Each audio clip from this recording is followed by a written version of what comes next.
হাসিনাকে উচ্ছেদ করে ছাড়বে ইনশাআল্লাহ। আমরা এখানে এসেছি কেন? শুধু দাবি একটা। কয়টা দাবি? দাবি এক, দফা এক।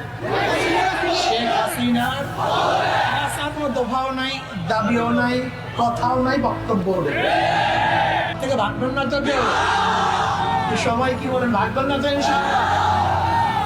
আজকে তো আগামীকালে টর্নেডো পূর্ব আভাস দেওয়া হচ্ছে, কিন্তু টর্নেডো হবে কালকে ইনশাআল্লাহ। লক্ষ মানুষের ভারে শেখ হাসিনার গদি তলিয়ে যাবে ইনশাআল্লাহ। আগামীকাল সমস্ত জনগণ এখানে উপস্থিত হবেন, সবাই এখানে উপস্থিত হবেন।